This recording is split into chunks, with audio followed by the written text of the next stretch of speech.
All right, we are 3 minutes past the hour, so I think we can go ahead and get started while folks are still joining. Welcome, everyone. My name is Allison Streaker. I'm the operations manager at the African Farm Coffees Association, or AFCA. This year, AFCA turns 25 years old. For those of you who didn't know or aren't familiar with us, I'll drop the link to our website in the chat just to give you guys an overview of why we're here today. I mean, as many of you know, we're going to talk about circular economy in Africa, but this webinar is part of a series. It's a 6-part series. This is the first episode, and it's coming underneath a project that AFCA is doing together with ENABEL called Unlocking the Potential of African Coffee by Supporting Producer Organizations to Meet EU Standards and Legislation. So stay tuned for more sustainability webinars from AFCA. And today we will be hearing from a number of panelists. I'll share their information quickly. And we're partnering with the Center for Circular Economy as well as International Trade Center on today's webinar. So I will hand it over to our moderator, Mariamawit, but a warm welcome to our panelists, Tommie Hooft of Proteen, Esther Makooma of SAWA World, David Lenny of Ruwawa Farm, and Rogers Wasibi of the Mount Elgon Coffee and Honey Cooperative. So lots of representation from Uganda, which is home to AFCA Secretariat. Without further ado, I'll pass it over to our moderator, Mary. Thanks, Allison. Good afternoon, everyone, and welcome. Before we start, I'd really like to say that today's session is more about exploring innovation and collective action towards circular economy, specifically to producing regions. And today's session, as we've seen the panelists, we have more representation from Africa. That said, I would like to briefly introduce the center and the work that we're doing together with our partners.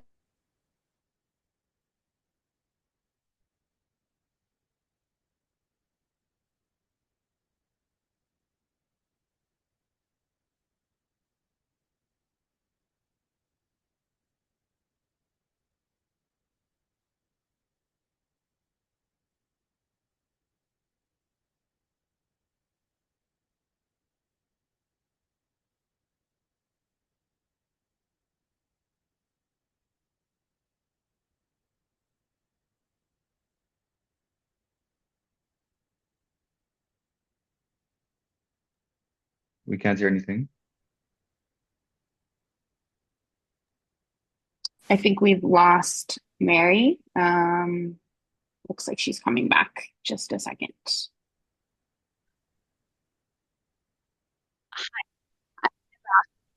You're back.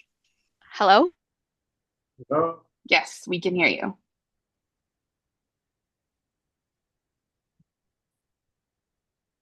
Got disconnected. But I was just starting, so anything, hopefully. So introducing the center. The center is a global pre-competitive platform for enhancing circular economy practices and principles within the coffee sector. It was launched from an idea that the Lavazza Foundation had, and then we quickly had the partners that you see before you supporting it. So it's Politecnico di Torino, University of Gastronomic Sciences in Pollenzo, which are 2 major universities in the north of Italy. Then we have the International Coffee Organization, International Trade Center, and the United Nations Industrial Development Organization as founding members. Next slide. Today, we have grown into 61 members across 26 countries, and a majority of the center's members are small and medium enterprises, along with 20% NGOs and 20% academic and public institutions. Next slide, please. And you'll see that some of our members are represented here. I quickly wanted to showcase, in case you recognize some names, and a few more logos are coming in the next few days. Next slide. The center's work is really anchored by 3 main principles, which is that we promote circular economy and culture, We do this through our technical guides, the trainings, and our practical resources. And we also collaborate in order to make this happen together with the partners that you saw in the first slide. And I will go into depth about this in the next few slides. The second pillar that we work on is to collect and share good practices. This is really the focus of the scientific board that we have at the center, which really tries to make scientific resources available and accessible for the coffee sector. Again, I will share a bit more details on this as well. And lastly, we do pilot projects and research in collaboration with our partners to enable them to access fundings and networking opportunities as well. Next slide, please.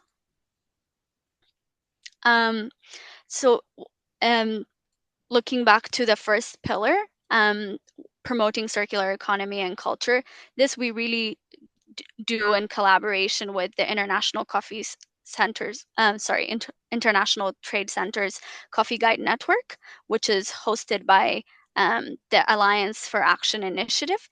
It's a global community that brings coffee experts from across the world together in order to make practical resources and knowledge accessible. And specifically within this Coffee Guide Network, there's a circular economy working group, which brings together 62 actors from 44 organizations that co-create and exchange insights on circular economy. And the first thing that this group did was define what circular economy model looked like for the coffee sector. And you see here the definition that was brought about at the end of the working group's findings, which is that circular economy is a model for the coffee sector that implements and balances regenerative practices, resource efficiency, and waste reduction, while still giving value to process outputs, achieving environmental, social, and economic sustainability. Next slide, please. Why we're talking about the coffee sector is that unlike other grains or other agricultural products that we use, from the coffee cherry, we only end up using about less than 5% of it in our final cup. And it's a shame because there are so many bioactive compounds that can be utilized across industries. And this is really explored in the flagship report that was put out by the International Coffee Organization's report, which is titled Beyond Coffee Towards Circular Economy. And I want to dive a little bit deeper into that in the next slide, please, which is a majority of this byproduct, which is about 40 million tons, is being left at in coffee producing regions. That includes the coffee pulp, the coffee husk, and mucilage. And as you can see here before you, pulp is mainly composed of cellulose. And we have the coffee husk, which contains about up to 85% of carbohydrates. And then you have silver skin, which contains about 60% of silver skin. In addition, we also have spent coffee grounds in countries, especially like Ethiopia, where coffee consumption is high. And those contain about 16% of lipids. Next slide, please. And just to show you how much can be done, I've selected coffee pulp as an example. And you can see that there are many uses for it, whether you want to use it for agriculture as compost or as a soil fertilizer, or in fashion or in polymers. You can have many uses for it depending on how you process it. So if you're a bit more advanced and you're using biochemical processes, you can use extraction to extract bioactive compounds such as polyphenols and antioxidants for cosmetics use. Or if you're not treating it, you can use it for animal feed or for soil erosion. And I will let our panelists to tell you a bit more about that. But just to show you an example. Next slide, please. The other thing, which is under our second pillar, is the good practices mapping that I mentioned about earlier.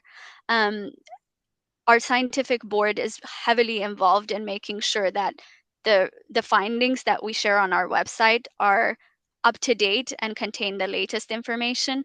And you can see that there's a map of the value chain with the different outputs of the byproducts. So if you're curious in your, for example, on your farm, you have pulp, but you're not sure what to do with it, this is a resource center that you can go to, click on the map of the value chain or the output that you want to transform, and then you can simply get a few examples and even a step-by-step guide or a video on how to transform that waste into another product or another input product.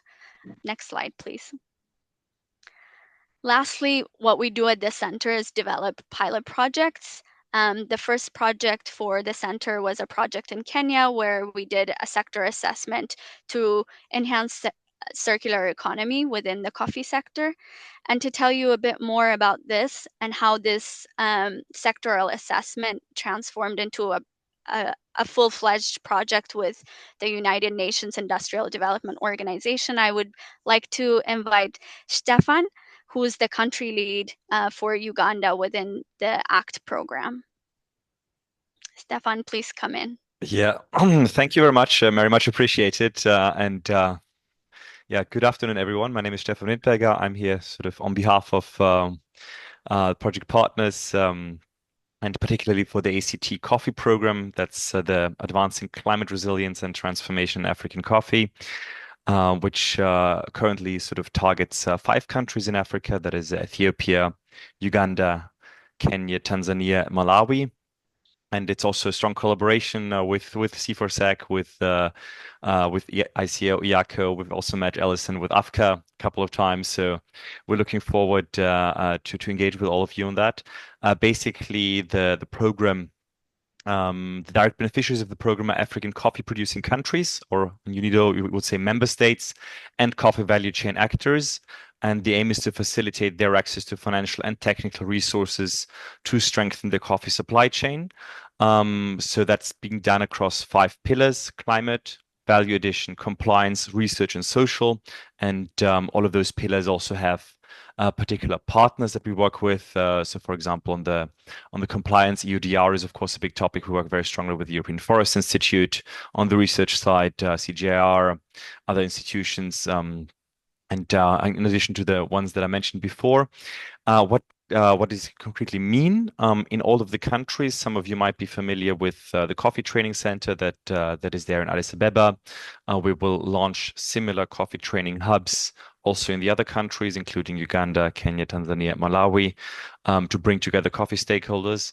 And we try to connect the member states with potential funding that can be both concessional loans, for example, through the Italian Climate Fund, but also grants. And a couple of those are actually underway already. We've started that as this year, and we're happy to sort of engage with you bilaterally, also to discuss this in a bit more detail. I've been told to try to stick to 1 minute, which I think I've exhausted by now. Apologies if it was slightly too much, but just to say we're very much happy to talk to all of you and see how we can get something moving together. Thank you very much, Mary, and back to you. Thanks, Stefan. And I would just like to mention that as part of this program, we're established in the training centers, there will be a circular economy hub. And we're starting with Kenya, but it will soon expand to Uganda and all the other countries that Stefan mentioned. Next slide, please, Allison. And just before we dive into the panelists, I want to give a perspective. Since I mentioned pulp earlier, I want to showcase, the value addition potential that potentially, for example, a byproduct that's being transformed into a new product, taking cascara, which contains about 45% of the biomass of the cherry. And the market potential is expected to grow at a compound annual growth rate of 10.4% and through 2032. So there is a real potential market, and you will hear from the panelists and their experiences in a few minutes, showing the practicality of circular economy within the coffee value chain. That said, without further ado, I would like to pass it to our panelists. And first up is Tommie Hooft, who is the co-founder of Proteen, that is transforming coffee waste into, like the name says, protein. And I will let him tell his story about his company and what they're doing for circular economy in the coffee sector. Over to you, Tommie. Thank you. Perfect. Thanks so much. You can hear me? You can hear me well? Yes. Okay. Hi, everyone. My name is Tommie. Thank you for the introduction. I'm the co-founder and CEO at Proteen. And the name will surprise you all because there's a little clue. We used to make protein, and now the protein is embedded somewhere else. So if you find the clue, let me know in the comments. But we are a company that specializes in transforming organic waste into organic fertilizer by feeding the waste to larvae. You can see under the Rwanda, for example, you can see the little larvae. So we were born in Uganda in 2018. We've been in Uganda since 2018, and then we've expanded to Rwanda 2.5 years ago, and we just broke ground in Kenya. So we're in Rwanda, Uganda, Kenya, but Uganda is really our birthplace, where we founded the innovation, where we've done lots of pivots, and where we do most of our trials. So how does it work? What do we do? So we work with black soldier fly larva. Black soldier fly larva is really our key input. It's an insect. It's a larva from the black soldier fly. And these larvae are incredible at processing waste. That's really what they're best at. And you can see the life cycle of the larva, right? You have your eggs, which turn into baby larvae. We feed the waste. In our case, we used to do a lot of municipal waste, which if you know any other black soldier fly companies, I'm sure some people are familiar. They use a lot of municipal market waste. We used to do the same in Kampala, but then we pivoted to using only coffee pulp and avocado oil waste. And you can talk about that. But we only use coffee pulp and avocado oil waste to feed to our larvae. And then as you can see from step 2 to step 3, they feed on it. They go from very small to very big. They only need about 10 days to eat. And then the excrement, the larva manure, is the fertilizer. We call it protelizer. And that's the product that we sell. This is the entire supply chain. And the final product, you can see the farmers holding the bag here, is we sell organic fertilizer in 50-kilo bags. Very simple. So it's organic waste goes in, feed it to the larva, organic fertilizer comes out. And immediately, because we are talking about fertilizer, we have to show the comparison. A lot of the discussion will be about fertilizer, but we've done a lot of trials. Most of our trials are done on coffee, both Robusta and Arabica, and we consistently outperform one of the main competitors, which is synthetic fertilizer, and the other main competitor, which is doing nothing, right? So I think a lot of people are familiar here that, for example, in Uganda, only 4% of farmers actually use fertilizer. So there's the biggest market that we have, and the biggest challenge is to convince farmers to go from using nothing to using something. And then we've also compared it to chicken manure, cow manure, which are also popular resources, and we've outperformed that as well. And I'll explain later how and why we outperform. What makes our process unique, I would say, is that we situate ourselves as close as possible, if not on the same site as, in this case, the coffee washing station. So where I'm taking this picture from, I'm standing at the coffee washing station. This is in Kasese. For anyone that's familiar with Uganda, it's in the southwest of Uganda at a company called Agribusiness. We also have, for example, we have a site with Sukafina, with Yukof in Mubuku. We have one in Kampala, in Rwanda, etc. But our greenhouses, because that's what we do, I'll show you inside. It's located very, very close to the coffee washing station so that the transportation distance is minimized, because waste is water and you don't want to transport water. What you want to transport fertilizer and not the water. So it's a very simple system. It's basically composting, but it's composting plus with the larva.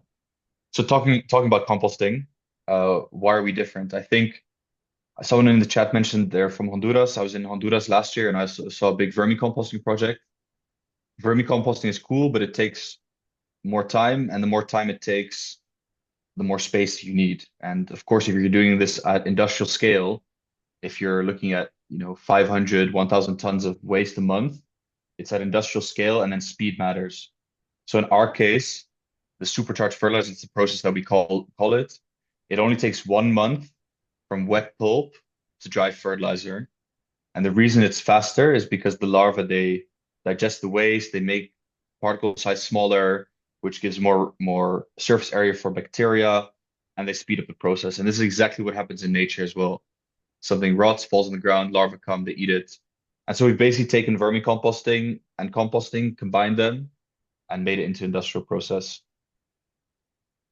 And also what is very key, especially in the coffee sector, and we're doing a large study with Wageningen, is that because it's a faster process and a little bit because of the greenhousing, we have greenhouse gas reduction compared to synthetic processes, of course, of 80%, which is very exciting. And we're doing those studies now. So the speed matters.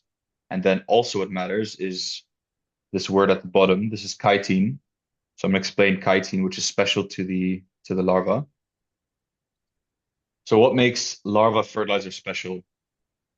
The main ingredient of the larva specifically, of course, you have the organic matter from the coffee and the nutrients that comes from the coffee, is chitin. So chitin is literally the biopolymer that's found in the exoskeleton of larvae. And chitin is well known in other crustaceans. It's also found in fungus, but it's specifically here, it's found in the cell, in the exoskeleton of the larva. And what we do, and here's the clue, we used to make protein, but now we incorporate all of the larvae inside the fertilizer. So the larvae become part of the fertilizer. So we compost the larvae and their manure all together, and then you maximize the chitin. And chitin is important because it stimulates microbial life. And there's all these reasons, the processes and science behind it. And what it also does is that chitin is found in the cell walls of fungus. And we all know that you need to stimulate your fungal activity to increase your nutrient uptake. So the chitin from the exoskeleton interacts with the chitin in fungus, and then you boost your mycorrhizal fungus, which again has positive effects on the plant. Next, why do we outperform pure synthetics? So what I find really important is that, especially when we're talking about regenerative agriculture, chemical fertilizer in and of itself is not a bad thing. It's just how we use it, which makes it bad, how we overuse it, which makes it bad. And later on, I'll share that we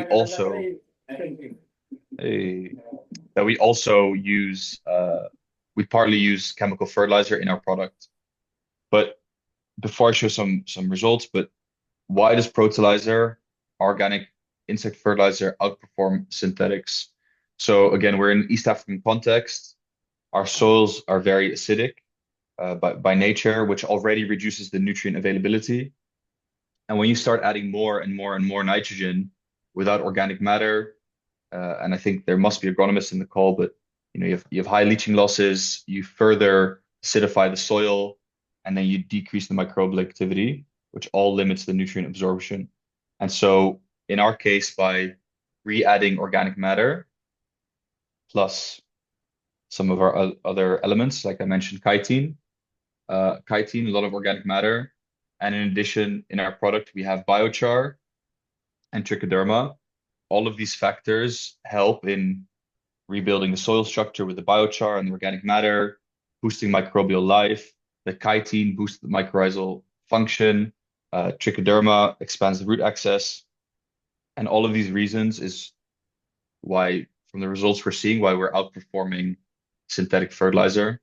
And the results I showed you early on were actually made by Ugakov, by Sukafina itself. So it was an independent study. We have many more studies happening now.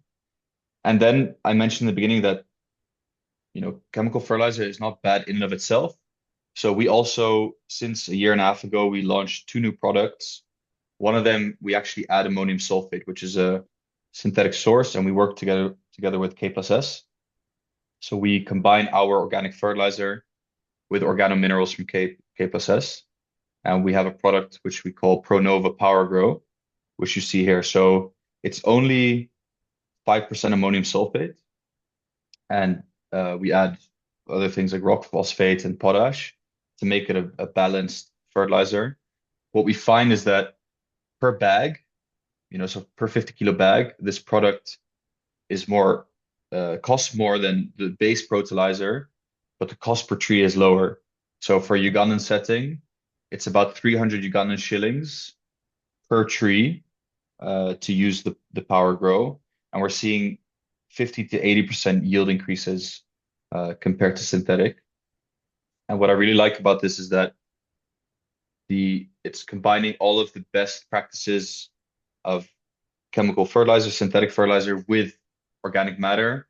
And what we see is that if you just add pure NPK or pure nitrogen, there's only about a 20% efficiency. And what we're seeing here, there's an 85% efficiency, and other studies are confirming that as well. I hope I was in time. That was a lot of information I shared. I have much more to share. I think what we're excited about is that we can work with coffee producers, we can work with avocado oil producers, we can work with coffee companies that either have coffee pulp or that are interested in regenerative practices. In the coffee sector, we have done or we are doing projects with Sucafina, with Touton, with ETG, with Ibero. So we're very embedded in the coffee world. And the next steps for Proteen is that we want to quantify our greenhouse gas emissions, get its scope 3 verified so that players like JDE or Chibo can buy the product, and then the carbon credits can transfer to the farmer. And I think promoting regenerative agriculture, which means using organic matter. It's really time that we use organic matter and that we train farmers how best to use it. Thank you, everyone. Thanks, Tommie.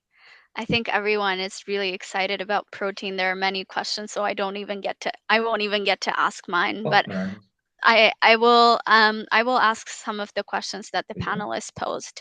And your last point, you mentioned NPK. There's someone asking the nutritional composition within a 50-kilogram bag of protein. Okay, so that's the first one. Yeah, so the NPK content is about 434. That's of the fertilizer, and then we can add it with organominerals. Okay. Maybe interesting.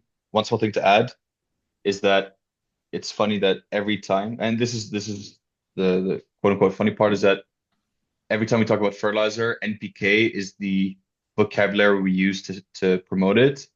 And of course, when you're talking about organic fertilizer, there are other factors than just the NPK which make it a good product. Yeah, I think it's important to recognize that, and that the soil needs much more than the three micronutrients. And there's someone asking about biochar, if you've done any testing. And I think it's also important to highlight, where biochar is not like a fertilizer on its own, but it can be added. So if you could share a bit more on that. Perfect. Yeah. So we include 10 to 15% biochar in our product. So the final product already contains biochar. In Uganda, our biochar comes from Bamboo. It's a company that specializes in biochar production. And indeed, like, biochar is an amazing resource for, or source of nutrients as well, but mostly it adds a lot of soil structure and it buffers acidification. So the combination of organic matter and biochar is very powerful. I hope that in the industry, people aren't getting excited only because biochar has credits. Biochar in and of itself is much more powerful than just the credits, because we know that the biochar credits, the financial market is going to fluctuate. It went to a high of $150 per ton, way too high for the credits. For sure, it's going to drop. And I hope that people still see the potential of biochar if you remove the carbon credit aspect. Thanks, Tommie. Participants are also wondering if they can use this with any soil or if it's made for a specific type. No, definitely. It's soil agnostic, and the important thing is that it's an organic matter, or it's an organic fertilizer, and you're replenishing your soil. So the chitin, the trichoderma, the biochar, the organic matter is rebuilding your soil. So we don't promote our product specifically as a coffee fertilizer, for example. It's a product that rebuilds soil. It has a high pH naturally, So it's especially good for acidic soils, but it's also the context that we're in, right? So it's coffee, avocado, maize. Those are our biggest customers. That's purely also because of the market that we're in. Thanks, Tommie. Participants are also wondering about the cost or for the product, for the process, if you can share a bit on that. Okay, so the cost of the bag, I think that's to talk about the product. It's roughly $12 to $13 per 50-kilo bag. That's for our fertilizer. If you look at the organomineral, the Power Grow that I mentioned, it's about $18 per bag.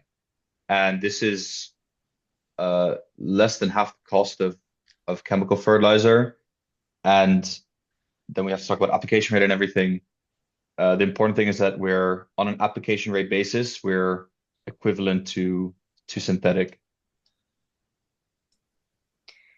I will just read out this last question and then we'll move on to the others. There's a question on the problem with the adults of the insects that can I think the participant is asking if they can colonize something else. Okay, so regarding the insect, so just to show here very quickly, so when the larvae are at stage 3, they're fully grown, they've eaten their fill, and this is when we terminate them and we compost them. So for a larva to go from adult, which is step 5, it takes an additional 3 weeks to go from step 3 to step 5. Because first they turn into pupa, they have to cocoon, and then they turn into flies. So they don't even have a chance to turn into pupa because we compost them at stage 3. So there's no colonization in any of those pairs. Great. Thanks, Tommie. I know that we haven't addressed all the questions, but I encourage the participants to use the Q&A feature, and Tommie can try to answer your questions there, or if we have time after all the panelists have done their presentations, we can try to get back to you then. Thanks, Tommie. Thank you. I will now like to introduce Esther from SAWA World, who's the programs manager based in Uganda. And I will let her introduce the work that she's doing at SAWA World and how they're embedding circular economy in practice. Over to you, Esther. Thank you so much, Maria. Hello, everyone. My name is Esther. I'm the programs manager of SAWA World, really overseeing all the programs that we are implementing here at SAWA World. SAWA World is based in Kampala, Uganda, and I'm really honored to be part of this discussion to highlight the different circular economy innovations that we are implementing among smallholder coffee farmers. Next slide, please. So what we do here at SAWA World, we are mainly eradicating poverty among smallholder coffee farmers by equipping them with easy to learn and easy to start eco-friendly income skills that enhance their economic opportunities and boost their co-productivity, but as well also build their self-reliance. So these skills, the uniqueness of the skills that we share is that they are easy to learn and eco-friendly. That means they can easily be integrated with their coffee farming practices. They are easy to start a business in these income skills and use local resources around them. They are affordable. The startup capital is really below 150 USD. And the monthly income increase from these income skills is up to 25%. So as we share these skills, we also ignite a spark effect or ripple effect, whereby when we train one farmer, they are able to train 4 others in their community, which is now impacting an entire community, not just an individual farmer, but an entire community at large. Next slide, please. So among the many circular economy innovations that we implement, I just wanted to highlight in our discussion 3 key innovations that have proven very impactful, but as well effective. And one of them is the eco-fuel briquettes, that is from coffee waste, especially the coffee husks. So these eco-fuel briquettes are an alternative fuel to the charcoal because they really, using the eco-briquettes really helps reduce the high rate of deforestation, especially in the rural areas, but as well also helps reduce the dangers that farmers face when they are using the firewood, which produces a lot of smoke. So 90% of the raw materials in the eco-briquettes agricultural waste, but plant peelings, but as well also coffee husks. So as we can see here in the photo is Barbara. Barbara is one of our beneficiaries. She got to learn how to make eco briquettes through SAWA World. And right now, Barbara is the owner and founder of Smart Kitchen Solutions. It's just a company in PG District, Central Uganda. And what they are doing is they are making eco briquettes on a large scale and supplying them, selling them to different people in their communities, which is now reducing the high rates of deforestation. So this has not only been an income generating activity for her as an individual, but it has also created employment opportunities for over 20 young farmers and women in the community that she lives in. Next slide, please. The other innovation I would like to highlight is the organic pesticide and fertilizer. So this is a combination of both the agricultural materials, but as well also animal waste, specifically animal urine. It could be rabbit urine or any other animal urine. So when these are put together, after they decompose, they are able to produce a high nutrient mixture, which is good for the soil health, but as well also helps with crop growth. So as we can see in this example, is just one of our farmers, Maberi, is also one of our farmers in Central Uganda. And we introduced the skills of how to make organic pesticides and fertilizers with them in 2023 with a group of 100 farmers, which he was part of. And these farmers had actually presented to us and shared with us their concerns over the lack of insufficient capital, the really insufficient capital they have to always keep buying the artificial fertilizers.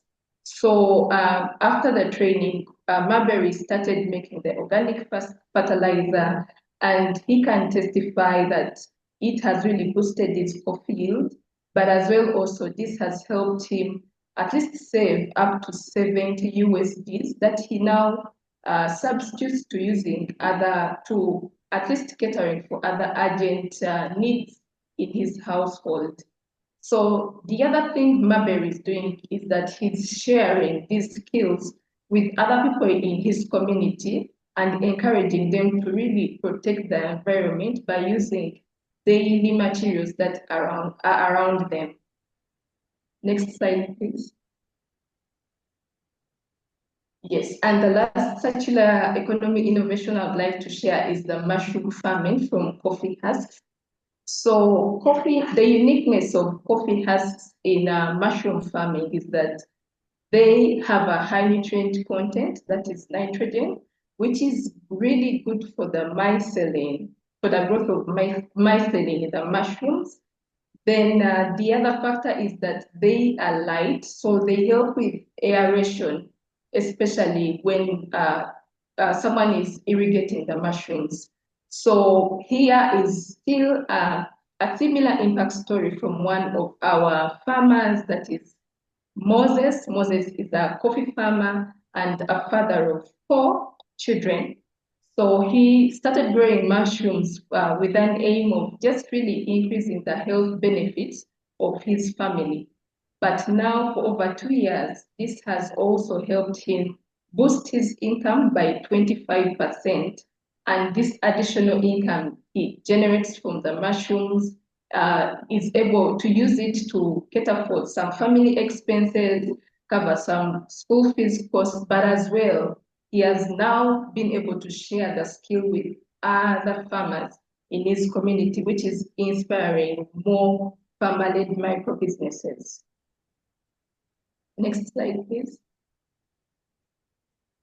So in addition to the innovations that I have shared, as SAWA World, looking at the circular economy in a more holistic approach, we really focus on 3 key areas. And one is entrepreneurship, the other is education, and lastly, empowerment. So under entrepreneurship, what we do is identify different entrepreneurs who are having different innovations under the circular economy and have used these innovations to benefit them as individuals, but also generate income out of them. So these entrepreneurs are able now to educate other farmers in different regions. And we usually use the in-person approaches where we go with the entrepreneur to the farmers to train them the skills, but also integrate online approaches where we share short how-to videos that can help them be able to learn the skills. Then lastly is empowering these coffee farmers, really mentoring them and encouraging them to take the circular economy skills and start micro businesses out of them to increase their income, improve their livelihoods, but as well also build for them a life of self-reliance. Next slide, please. Yes, so now we are proud to be collaborating with the Center of Circular Economy to create short instructional videos that are a step-by-step guide on all these skills.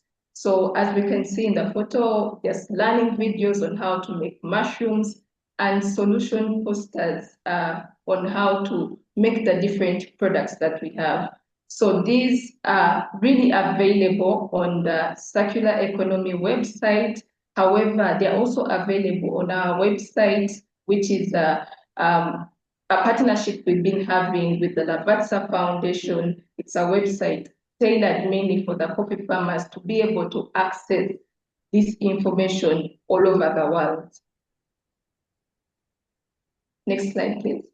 Yes, thank you. Thank you so much.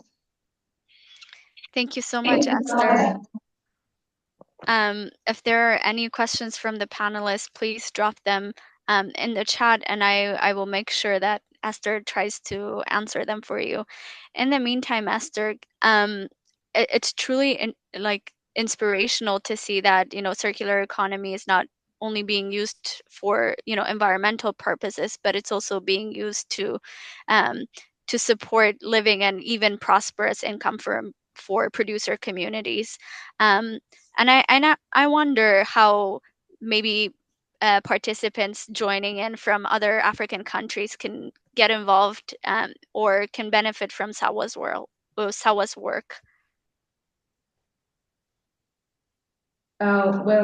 Maybe just as we wait for other participants to share, we are actually sharing, like I shared with you, the different learning content we have online. We are able to share it all over the world because we have seen different farmers from different locations, even in Kenya, around East Africa, just reach out to us as they watch the different videos just to get some more information, but as well also ask some other additional information around the circular economy innovations that we are doing. So we are usually making this available to them on different platforms, social media platforms, our YouTube channel, but as well also under the Uganda Coffee Project website. That's a partnership we are implementing with the Lavazza Foundation. Thank you. There's a question about the mushrooms, but yes, they're asking if you've tried growing the mushrooms with spent coffee grounds. Yes, so we have really mainly grown the mushrooms with the coffee husks because they are really light. So as we train, we integrate them with the coffee spoons, and which really helps because it has been proven that it's really beneficial with the aeration, but as well now with the water retention, especially during the while irrigating these mushrooms, the coffee husks really helps preserve the water that helps the mushrooms to grow well.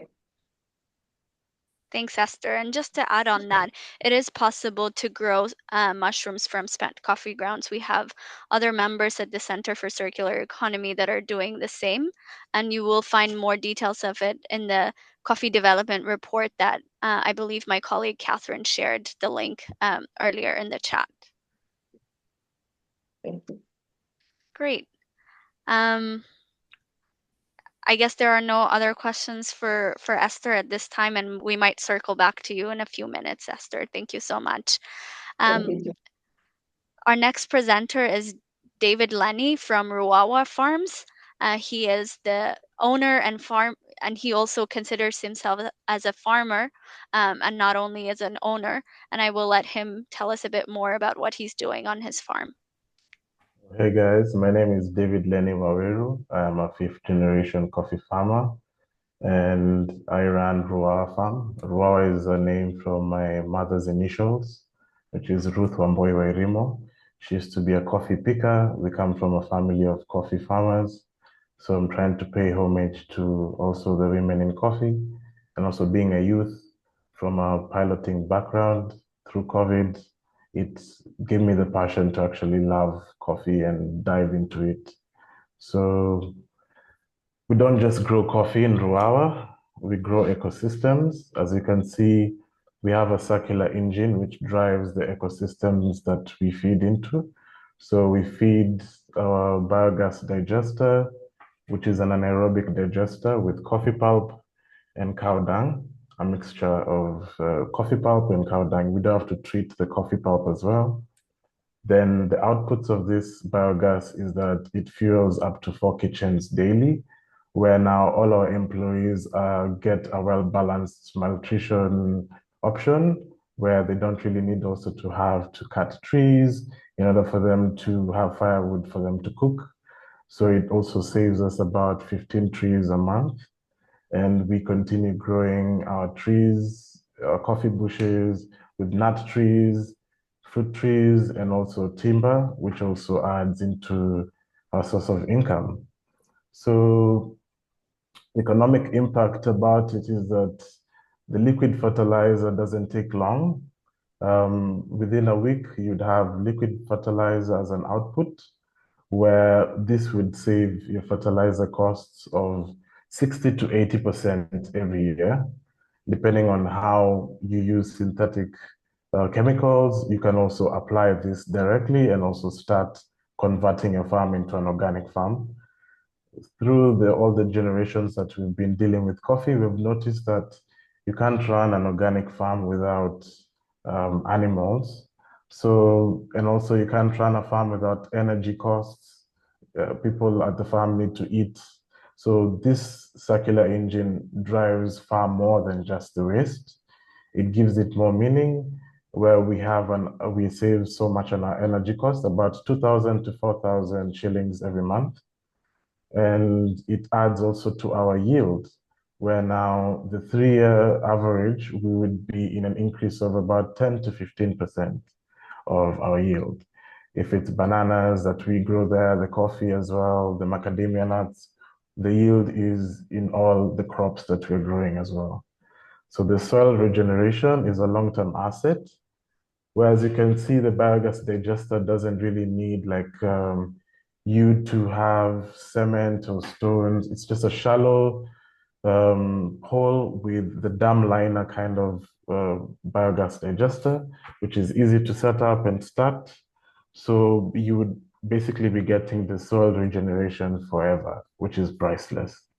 Then now you can also add into the income of it, where you can have people coming to visit your farm, checking out your biogas system, your circular system as well, which you can also add more wastes into it, like coffee husks with cow dung can work. You can use spent coffee grounds, chicken manure, that can work as well. As long as it's something with an animal waste, we've seen better results in that. The payment period, since we set up our first biogas digester, which looks like the one that you're seeing now. It was about 6 to 18 months because we wanted to decrease our costs and become sustainable and have a holistic kind of way to grow coffee.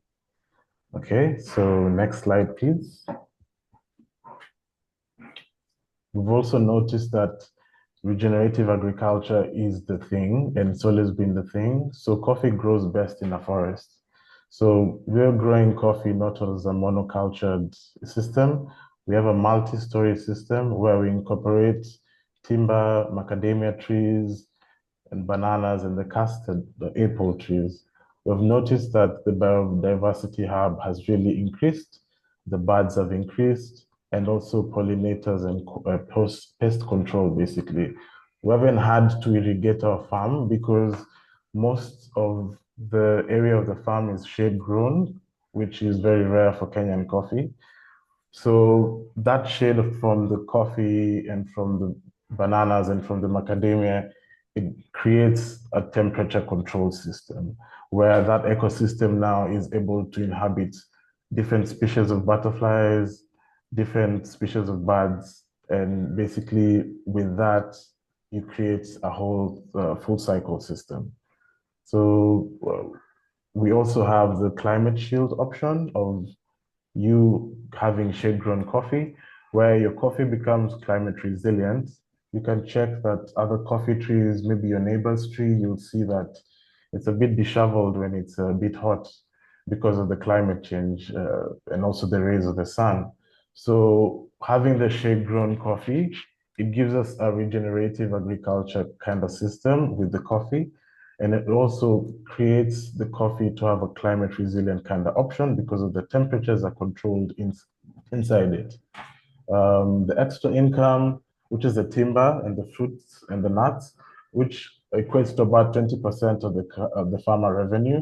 We understand that coffee is a seasonal product and a seasonal crop, so you have to supplement it with other crops for you to actually survive. The next slide, please, and the last one. So the last slide is more of the storytelling model, where we now incorporate it in our single origin. We roast our coffee from the source. We work with AST trained roasters. I'm also an ACA certified green trader and a sensory analyst. So I get to also grade my coffee, know more about my coffee and how the complex taste it has. Then the impact that we have is that your cup saves 2 trees and about a section of your soil will be regenerated depending with the amount of the liquid manure you will apply. The results, we charge a 30% premium for a coffee and we get a direct buyer relationship because buyers want something sustainable, they want something closed loop, they want something that has a story, and we're able to do that. So this is when circular farming meets conscious consumers. You can check out our website, ruwawacoffeefarm.com. You can also order coffee from there, and thank you so much. Yeah. Thanks so much, David. Such a holistic experience. If there are, I think questions will come in a few seconds, but in the meantime, I would like to ask you how you financed this transition. Was it difficult? How did you manage going from a conventional farm to becoming a circular and regenerative farm? So it's more of a mindset that I had to change because first of all, I had to break the crown of farmers don't really get to drink their coffee, which also most of the farmers that I've worked with don't really get to do that. So I got deeper and deeper into knowing more about the coffee. And with that, now I started applying for scholarships. I knew that knowledge is power. And if I have knowledge as a farmer who's young, I'll be able to scale and collaborate with like-minded people in the community. So I used that mindset to basically come up with the education and also now save up some money and set up the first biogas system. And then from that now see what else do I need? Because we also noticed that keeping animals over there is also expensive. So we actually got into very many cycles where we were like, should we actually sell the cows? Should we sell the goats? But we later on found out that we're probably gonna use the biogas to boil the milk for the cows. So we're saving on that. And then also when we're weeding in the farm, we just weed the farm, add a little bit of hay to it, and that would be food for our goats. So we're like, we're saving as we're opening up basically our mindset and the knowledge that we have. And it really got us going farther and farther into coffee, into knowing other byproducts of coffee, and also how to package coffee, basically. Because a lot of the farmers have an idea of how to sell the coffee, but they don't have the story. They've forgotten that the stories stick more. So it's more about the story right now and having good policies and a good quality control and having the knowledge to also train your other employees so that you also have a protocol that you're following. So I'd say I focused more on education, and then now I started it. It wasn't about how much money I needed to start with. I started it like just as a joke. I'm gonna put a biogas digester. Guys are gonna eat from this. Then ideas came into reality, and that's how it is right now. Yeah. Inspirational. Thanks, David. There's a question from the chat. They're asking how circular economy principles can be locally implemented in origin in order to avoid being overly donor-driven or top-down in approach. Yeah, you could have the same model as me because this is more of something that can be replicated in a small level. The footprint is very small. You don't really need a whole grant for you to start doing it. You could actually start doing it and then apply for the grant so they see you're actually doing something. You're actually producing something. So coming from a space where I normally start with what I have, it's as easy as you starting tomorrow. So having the idea right now and having the know-how is what you really need to do. Take time on your research and then implement those research as protocols and then start with what you have. If you have the cows, start. If you don't have the cows and you have the chicken, start with the chicken manure. If you have the coffee and you don't have the cows, start with the coffee pulp. It can also work alone with coffee pulp. So it just depends with what kind of waste source is generated in your farm. Is it the coffee? Is it the animal waste? Is it biomass? Is it coffee wastewater, which can also be used? So it's more of you outlining what you have and then now implementing this kind of model for your solutions. Yeah. Yeah, and I also remember you in our previous chats, David, mentioning that, some of the things you're applying today, you learned from your grandparents. Yeah. So it's partly indigenous knowledge, and it was always there. It's more about practically, implementing it as a farming practice, as a modern farming practice today too. There's another question in the chat asking if you use honey water from washing stations to fertilize your coffee farms. So we could use it, but all the waste that we're actually using we're using the biogas system as more of a valorization engine. So if it's the wastewater, the honey wastewater, if it's your kitchen wastewater, all this can be used by the biogas system. So it's just you basically outlining what kind of waste parameters do I have? Am I producing more waste? Maybe I'm working with wash stations, coffee wash stations, where you could have a bag where all the wastewater is going through there, and then the output can also be directly be applied to the farm.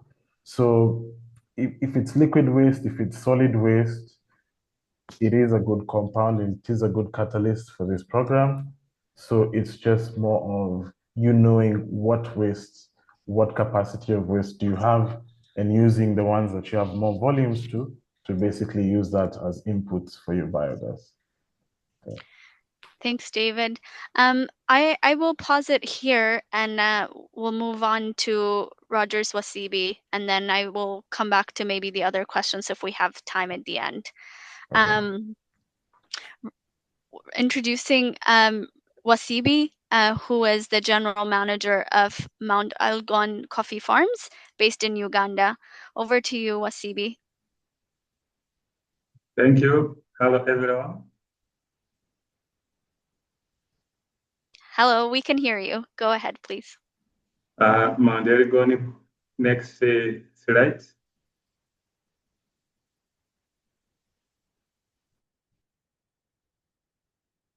Mount Elgon Coffee and Honey Cooperative is a member, which is under markup 2, focusing on the use of, we term it as local available resources.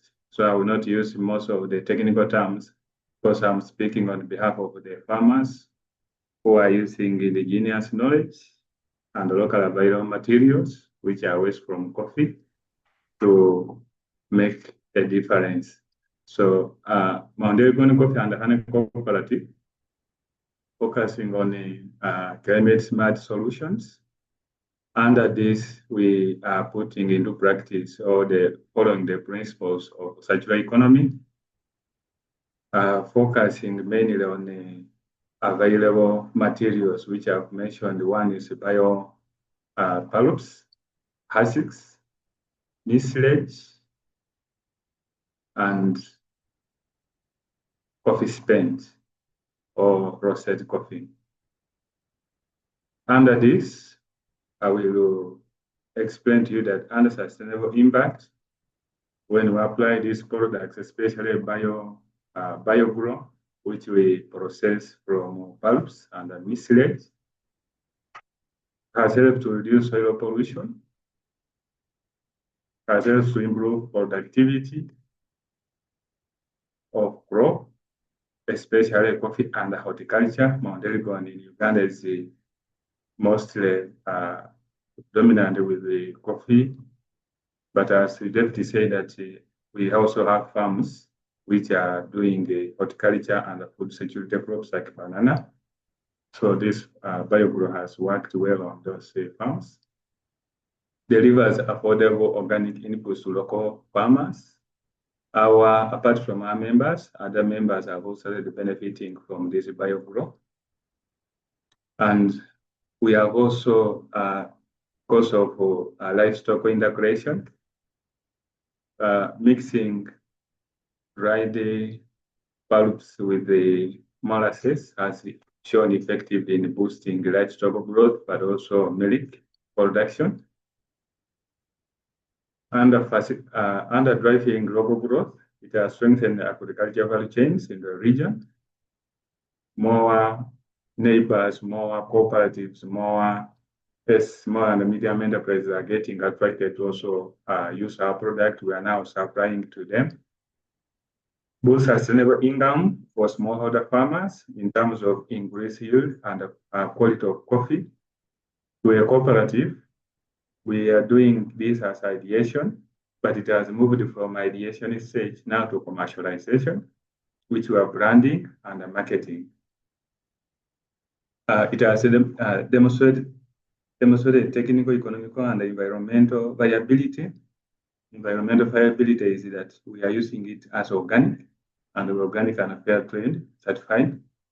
This has given our farmers to have access to organic inputs, and more major one is a fertilizer to fertilize economically. It is on a high demand, and also it increases returns for farmers who invest. Socially, I also want to tell that the traditional processing of organic fertilizer has been compost, which is heavy, takes long. But with this biofertilizer, it has helped to quicken, especially 50 or 60% of our coffee farmers in Mount Elgon are 60 years and above, who are already tired. Now, compost, you carry on a basin, you carry on wheelbarrow to take. It is cumbersome, labor intensive, and this biofertilizer is liquid, easy to use, and you have gel seed, and they are shown more effective by elderly farmers to use it because of it is a convenience. Now, from ideation, facility upgrade for greater impact is the focus, and this is a core that as the Center for Circular Economy in Coffee and AFCA and other partners. The government of Uganda passed organic policy, meaning we have enabling environment. So we are looking for interested partners to invest in this facility so that we can upgrade and we do better product, branding, marketing, and strategies. Remember, this is indigenous knowledge using local available materials, but we are not professionals enough as farmers. Therefore, we request that we work together to take this to another level. Next slide. Next slide. What are we doing is we are applying the eco-pulpers at a central station where farmers are bringing in different sizes their coffee. You see the water, part of the mislage water, and then water from pulps. After pulping is what we use to process, and then the cherry is the pulp is what you see there. And from here we are processing cascara and other products that we are trying to make economic sense. But the major product for us is BioGrow, which is on the last slide. Last slide.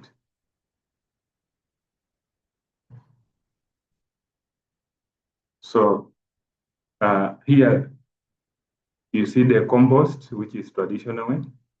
The next photo in the middle, this is our cooperative. BioGrow is being loaded. Then up here with younger people are important. We are training them in schools on enzyme activators and using fruits and vegetable waste to process enzymes. Then down here is the husks, which most of you have talked about. We also use it. Then the last one is our label BioGrow. And the lastly,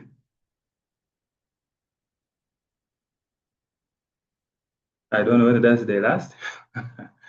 Yes, those are the contacts that you may use for us to continue. This is an opportunity to share with a wider audience the innovation which has come from farmers, but we need now, as we mentioned, R&D, and then we commercialize such that Mount Elgon will be part of the GATE 30 under this initiative. Here, traditionally, people know that the coffee is only for drinking and exporting. But with this, you have seen how farmers are now participating holistically. And I would like to end it there. In case of any clarification, we can begin from here. Thank you so much, Wasibi. As the questions come in, I would just like to go ahead and ask, what the motivation was for you and your cooperative members to become more circular. Why did you decide to apply these practices, and also what are the community benefits? How are your farmers benefiting from applying circular economy? The motivation behind this was limited access to organic inputs and the misuse of coffee waste. When it comes to a harvesting season here, coffee pulps are just thrown across farms, compounds, and they cause mismanagement in terms of even the cause pollution, health hazards. And it is a reason why farmers say, what do we do with this waste? Then also cultural related factor. Women here don't drink coffee, or people are not being told coffee is only for export.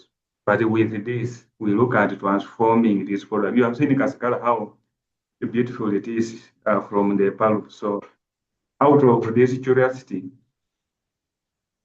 farmers are very happy. And of course, these materials are not imported, they are with us, but we only lacked what can we do with them. And this is the moment that they have done to be very precious.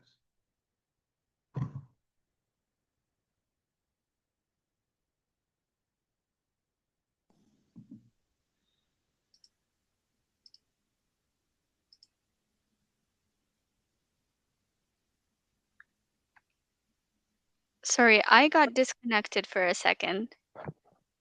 You're back and we can hear you. Okay, apologies.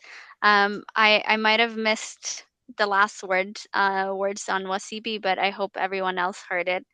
As we're running a bit short on time, I would like to take a few questions from the group. Unfortunately, I have lost the chat when I was disconnected. I lost everything. So if you could write them again, or I don't know if you have the chance to speak to turn on your mics and speak up, but if not, I can also help you, Mary. yeah. There's a question in the Q&A.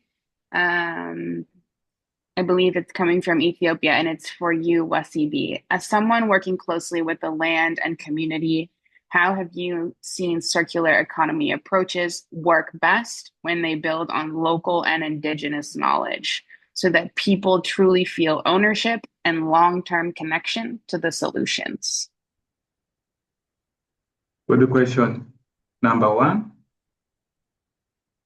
people see what has been a problem, turning it into an opportunity. And I mentioned that these pulps, just like Ethiopia, when it comes to harvesting, farmers have been just discarding them.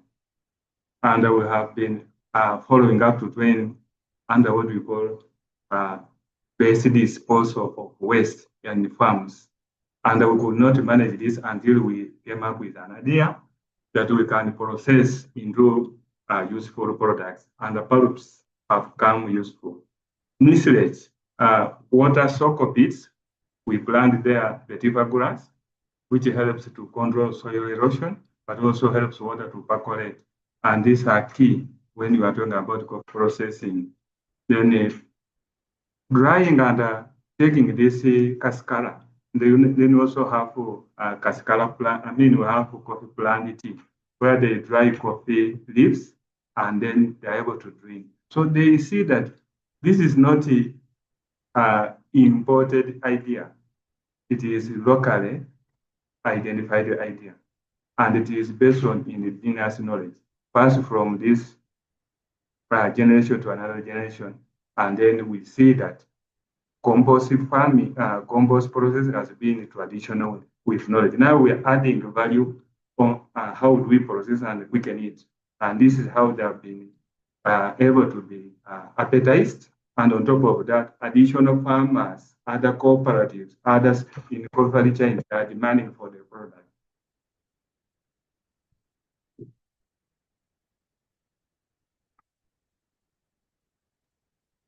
Thanks, Wasibi. Maybe, I don't know, David, did you also want to take a shot at this? There was a similar question directed to you earlier on. In your view and practice, how can circular economy principles be locally implemented to avoid being overly donor-driven or top-down in approach?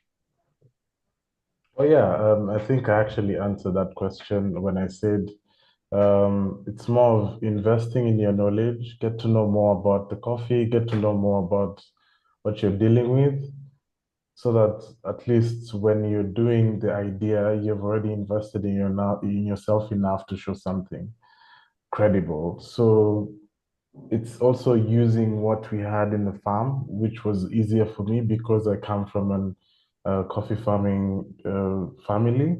So there was already a wastewater station, there's a pulping, drying avenue, there's all this already there, but nobody was using it to basically have this system for them and work for them. So with that, it's more of an eye opener for me because I got to basically use what was close to me, which now decreased also my startup cost. And now it's something you can also do. All you just need is the biogas digester, and then now you can find out what kind of waste you want to deal with. But as for us, it's more majorly on coffee and animal manure. I mix them together. Yeah. Thanks. I'll pass it back to Mary. I think she also might have some questions. I still can't see the chat, but I see that there are other questions on how to join the center and where the Kenya hub is being set up. We just started the work on setting up the Coffee Circular Economy Hub together with UNIDO and the Coffee Research Institute in Carlo in Kenya. We hope to be able to be up and running by late 2026, and we'll keep you posted on there. If you want to join the Center for Circular Economy, you can just visit our website. There is a tab on how to join how to join and become a member. There's a form to fill out at the end of that page, and you just fill out with basic information, and it asks about your contact information and how you'd like to participate, and you just send that form. It's as simple as that. That said, I think I think this session was truly insightful, especially learning from the participants and the panelists, seeing that circular economy is not just an application that we do for bettering the environment, but it's also an income generator. Seeing how, David has incorporated biogas for energy generation, not only on his farm, but also, it's providing services to his community and his workers. Seeing the other farmers or project participants from SAWA World producing mushrooms and selling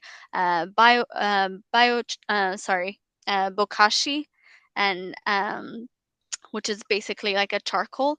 It's not just for coffee, but it's for other products as well. So it's no longer just about coffee anymore. You can produce so many other ingredients. And yeah, I think that was the main learning. There is a question in the chat for, I think, David. They're asking if there are any plans of scaling the biogas system, and for how easy it is for farmers to adopt it. Yeah, for sure. There's plans to scale it because now we're actually in the process of scaling it. We've added more cows, we've added more chicken, ducks, and goats as well. So we're incorporating now, working with other animal manure to also have more surplus per se on the gas. And then we are also thinking of coming up with a way how we can also refuel this in cylinders, where now it can be maybe 30% cheaper than your normal gas. And also maybe coffee roasters can use it. And it's something that we're thinking about in the long term. So we're already in the process of expanding the animal farm. We've noticed first we need to expand the animal farm because we're using that as the input.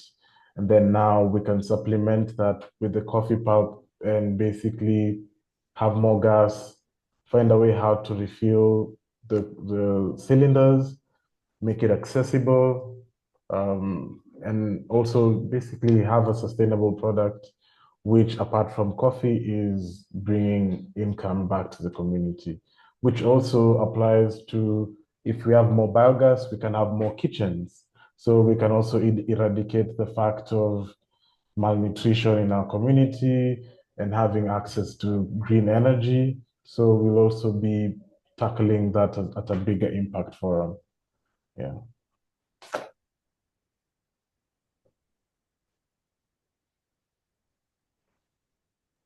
Oh, Mary, I think you're on mute. There's a general question, Alison, I think it's to you and to myself. What is the relationship between AFCA and the center from the view of prospective members to one or both? Is it optionally combined? I believe that's the question. Allison, do you want to go ahead, or I can start and you can jump in? I can go ahead and start. So AFCA is a member of the Center for Circular Economy and Coffee. And as a member, we've been exploring different ways to work together and to kind of promote some of these ideas. And so this was the first opportunity we've had. And yeah, also open to hear ideas from the audience as well. Mary, do you want to add anything on? Like Allison said, AFCA is a member of the center, and this is what we mean by pilot projects and collaboration, right? We collaborate with our members. So if you have any ideas for a collaboration or a potential project that you'd like to do with us, please get in touch, and we'll see how we can move forward. There's another question in the chat asking how we can involve Kenyan smallholder farmers. And I believe maybe you're referring to the coffee training centers. Maybe if Stefan is here, I will give him the floor to answer this. Stefan, are you still there? Or maybe Yes, Kat? absolutely, Mary. No, I'm still here. Thank you very much. Regarding the coffee training centers, I'll share also our contact details, and please feel free to reach out, and we can sort of follow up on that, also given the paucity of time. Thanks. Thank you so much. Yeah, I think there's one last question for AFCA. How can AFCA support startups dealing with circular economy in the coffee industry?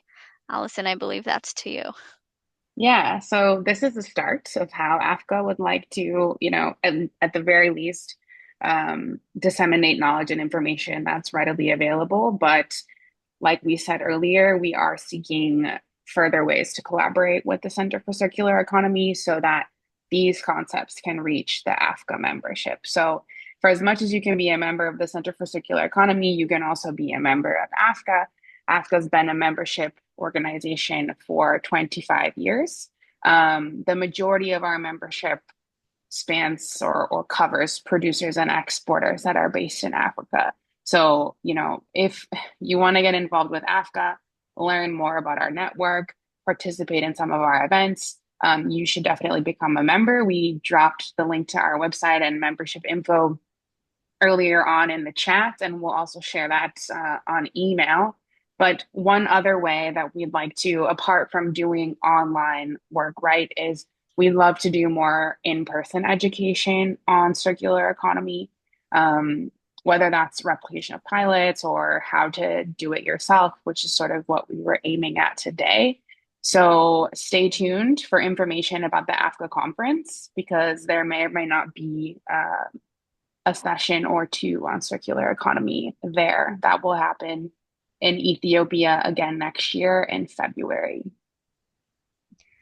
Great. Thanks so much, Allison. And I think we're just about a few minutes from closing the session. So if there are any last minute questions, I'll give one more minute on that. But having said that, I think this was a really insightful session. I've learned so much, and I hope you all have too. For more information about the center, please visit our website. I've put the link on how to join the Center for Circular Economy, and I'm also seeing that Stefan has put the contact information on for the coffee training centers being set up in Africa. And yeah, if you have any questions for the panelists as well, AFCA will be sending the presentations and the recording at the end of this session, so you will be able to reach out to them directly. Thank you very much for your time, and we hope to see you next time. Thanks, everyone. Thank you. Bye. Thank you. Thank you, everyone.